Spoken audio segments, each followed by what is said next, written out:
लैग्रेंजे method को समझने के बाद हम डिस्कस करेंगे एक क्वेश्चन लैग्रेंजे मेथड के बेसिस पे। तो हमें फाइंड आउट करनी है मैक्सिमम और minimum value x square plus y square की। जो कंडीशन दी हुई है आपके पास वो दी हुई है ये 3x² plus 4xy plus 6y square equal to 140। तो जो हमारा फंक्शन है वो हमारा क्या होगा, एफ ऑफ एक्स वाई बनेगा x square plus y square के बराबर। ठीक है। और जो कंडीशन है हमारे पास, जो हमारे पास कंस्ट्रेंट कह सकते हो, कंडीशन कह सकते हो, कंस्ट्रेंट क्या चीज़ है हमारे पास, वो है 3x² plus 4xy plus 6y square equal to 140।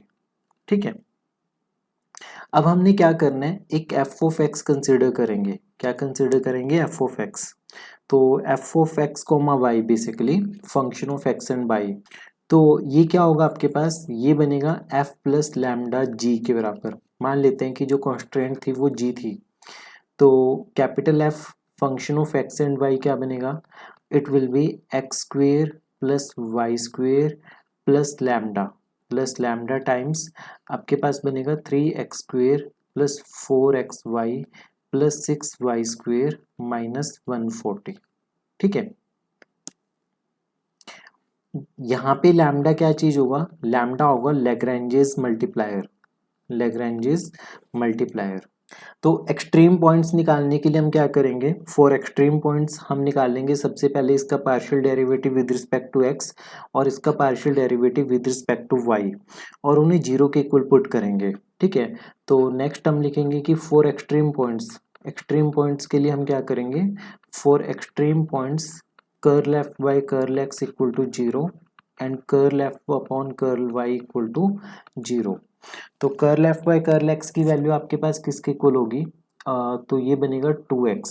तो मैं क्या लिख रहा हूँ यहाँ पे, curl f upon curl x की वैल्यू 2x प्लस लैम्डा। तो अंदर क्या बचेगा आपके पास, ये बनेगा 6x प्लस 4y। तो ये क्या बनेगा 6x plus 4y equal to zero.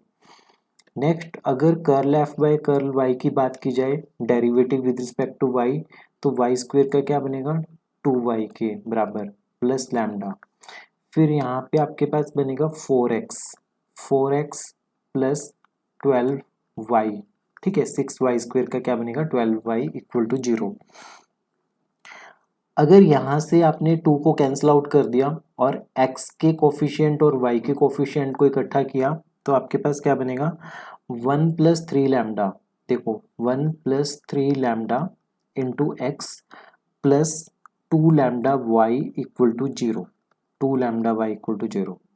तो जो आपके पास इक्वेशन नंबर 1 इसे मान लेते हैं 2, जो गिवन आपके पास एफ था उसे मान लेते हैं इक्वेशन नंबर 1 और ये 3। ठीक है। इक्वेशन नंबर 2 को आप इस तरीके से लिख सकते हो।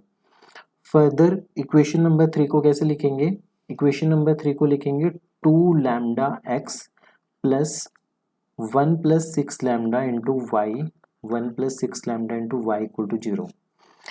अब यहाँ पे ध्यान देने वाली बात ये है कि ये आपके पास एक सिस्टम ऑफ लीनियर इक्वेशंस है। ये क्या चीज़ है, ये सिस्टम ऑफ लीनियर इक्वेशंस है। थोड़ा सा बेसिक्स के ऊपर काम करेंगे, जैसे a x plus b y equal to zero, जैसे a dash x plus b dash y equal to zero. ठीक है। तो अब हमें पता है इसका एक solution x equal to zero y equal to zero तो डेफिनेटली है, पर हम इस सोल्यूशन में इंटरेस्टेड नहीं है, इस वाले सोल्यूशन में। तो हमें जो नॉन जीरो सोल्यूशन चाहिए होगा वो कैसे मिलेगा, अगर हम ये जो डिटर्मिनेंट मैट्रिक्स आएगी अगर इसका डिटर्मिनेंट जीरो के बराबर हुआ, तो जो x और y के कोफिशिएंट है उनसे जो बनने वाली मैट्रिक्स है उसका डिटर्मिनेंट जीरो के इक्वल होना पड़ेगा। ऑब्वियसली x और y दोनों नॉन जीरो होंगे, अदरवाइज मिनिमम वैल्यू और मैक्सिमम वैल्यू क्या निकलेगी। अगर हम ये सोल्यूशन मान के भी चलते हैं उस केस में जो इसकी मिनिमम और मैक्सिमम वैल्यू होगी वो कुछ भी नहीं निकल पाएगी। तो इसलिए देयरफॉर यहाँ पे लिखेंगे कि क्योंकि जो x और y है आर नॉन जीरो, ये दोनों क्या है नॉन जीरो है। तो देयरफॉर जो मैट्रिक्स बनेगी आपके पास वो क्या बनेगी 1 प्लस 3 लैम्डा इंटू 2 लैम्डा, यहाँ पे 2 लैम्डा, फिर है 1 plus 6 lambda equal to zero. ठीक है। अब इसे सॉल्व करते हैं। सॉल्व करने के बाद आपके पास बनेगा 1 plus 3 lambda into 1 plus 6 lambda minus 4 lambda square equal to 0।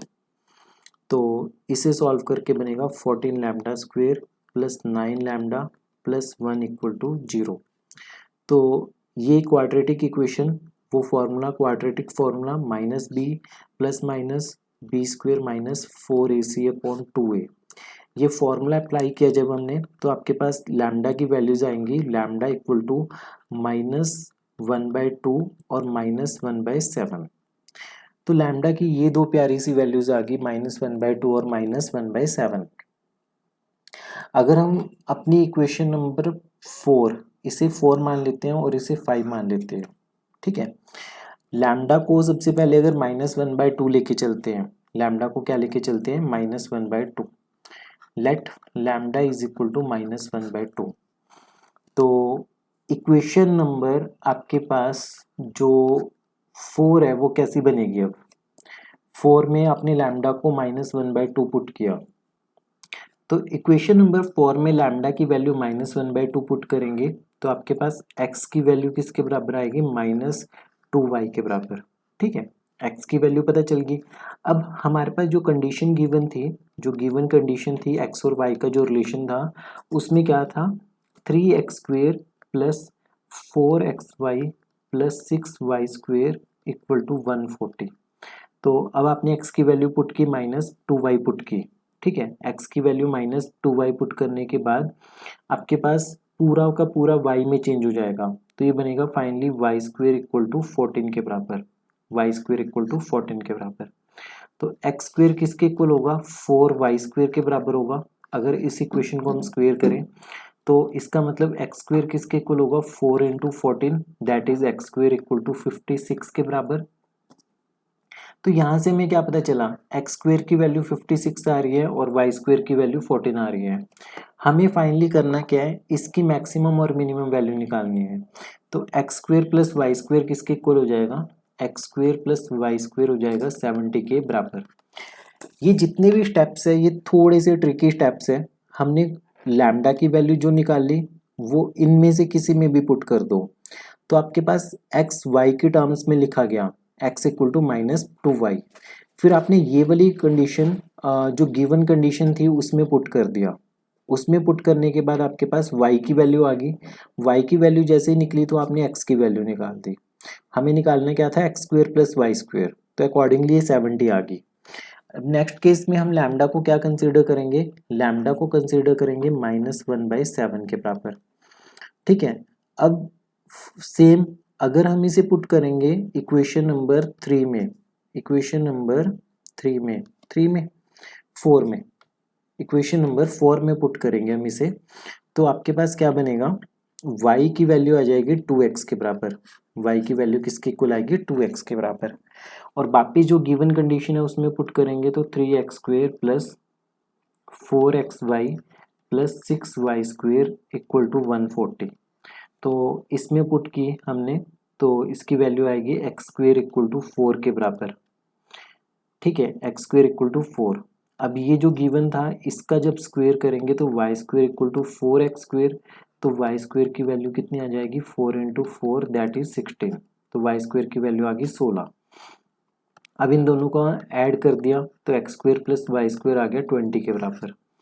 तो देखो गिवन फंक्शन था आपके पास x square plus y square, जी आपके पास एक कंडीशन गिवन थी, जी क्या थी कंडीशन, इसका हमें मैक्सिमा और मिनिमा निकालना था, इसका हमें क्या निकालना था मैक्सिमा और मिनिमा। हमने कंसीडर किया एफ प्लस लैम्डा जी, ठीक है, एफ प्लस लैम्डा जी हमने कंसीडर कर लिया। सबसे पहले एफ एक्स को 0 के इक्वल पुट किया, फिर एफ वाई को 0 के इक्वल पुट किया। यहाँ से लैम्डा की वैल्यू निकल गई आपके पास, लैम्डा की दो वैल्यूज निकल गई -1/2 और -1/7 के बराबर। अब लैम्डा इक्वल टू -1/2 को अपने इनमें से किसी में भी पुट कर लो, एफ एक्स इक्वल टू 0 और एफ वाई इक्वल टू 0 में, तो यहाँ से x और y के बीच में कुछ रिलेशन आएगा। अब उस रिलेशन को जी कंडीशन में पुट किया, वहाँ से आपके पास प्रॉपरली वैल्यूज आ जाएंगे और फाइनली आपने x square plus y square निकाल दिया। सिमिलरली ये -1/7 क्या किया, लैम्डा इक्वल टू -1/7 इनमें से किसी में भी पुट कर दिया, एक्स और वाई के बीच में एक रिलेशन आ जाएगा आपके पास।